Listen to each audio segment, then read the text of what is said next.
എത്ര മരുന്ന് കഴിച്ചിട്ടും നിങ്ങളുടെ അലർജി കുറയുന്നില്ലേ? അങ്ങനെ കുറയാത്ത ആൾക്കാർ നിർബന്ധമായും ചെയ്യേണ്ട ഒരു ടെസ്റ്റാണ് വൈറ്റമിൻ ഡി.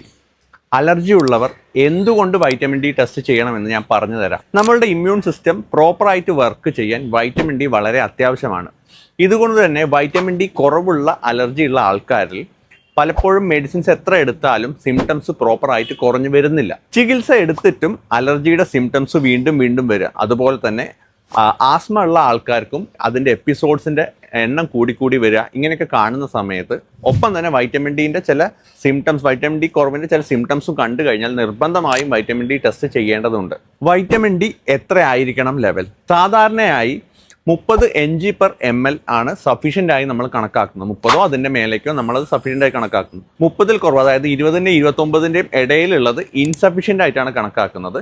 20ൽ കുറവ് ഡെഫിഷ്യൻസി ആയിട്ടാണ് കണക്കാക്കുന്നത്. നിങ്ങളുടെ സിംറ്റംസും നിങ്ങളുടെ ടെസ്റ്റ് റിസൾട്ടും നോക്കിയിട്ട് ഡോക്ടറാണ് തീരുമാനിക്കേണ്ടത് നിങ്ങൾക്ക് ചികിത്സ ആവശ്യമാണോ അല്ലെങ്കിൽ സപ്ലിമെൻറ്റ് എത്ര യൂണിറ്റ് വേണം എന്നുള്ളത്. ഇനി പ്രധാനപ്പെട്ട ഒരു കാര്യം, വൈറ്റമിൻ ഡി കുറവാണെന്ന് വെച്ചിട്ട് സ്വന്തം വൈറ്റമിൻ ഡി സപ്ലിമെൻറ്റ് ഒരിക്കലും വാങ്ങി കഴിക്കരുത്. കാരണം വൈറ്റമിൻ ഡി ലെവൽ കൂടിക്കഴിഞ്ഞാൽ പലപ്പോഴും കാൽഷ്യം കൂടുന്ന പ്രശ്നം വരാം. ഒപ്പം തന്നെ കിഡ്നി സ്റ്റോൺ എന്ന പ്രശ്നങ്ങളിലേക്കൊക്കെ ഇത് നയിക്കും. വൈറ്റമിൻ ഡി നമുക്ക് എവിടെ നിന്ന് ലഭിക്കാം? നമുക്കറിയാം വൈറ്റമിൻ ഡിൻ്റെ ഏറ്റവും വലിയ സോഴ്സ് എന്ന് പറയുന്നത് സൂര്യപ്രകാശമാണ്. എന്നിരുന്നാൽ പോലും നമുക്ക് എടുക്കേണ്ട വേറെ കുറച്ച് കാര്യങ്ങളുണ്ട്.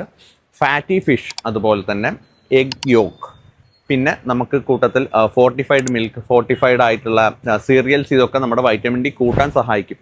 എന്നിരുന്നാൽ പോലും വളരെ കുറവുള്ള സമയത്ത് നമ്മുടെ ലെവൽ കൂട്ടണം എന്നുണ്ടെങ്കിൽ സപ്ലിമെൻറ്റ്സ് മസ്റ്റായിട്ട് എടുക്കേണ്ടതുണ്ട്. ഒരു പ്രധാന കാര്യം കൂടെ, വൈറ്റമിൻ ഡി കുറവുണ്ടെന്ന് വിചാരിച്ച് വൈറ്റമിൻ ഡി എടുത്തു കഴിഞ്ഞാൽ മാത്രം അലർജി ഒരിക്കലും മാറില്ല.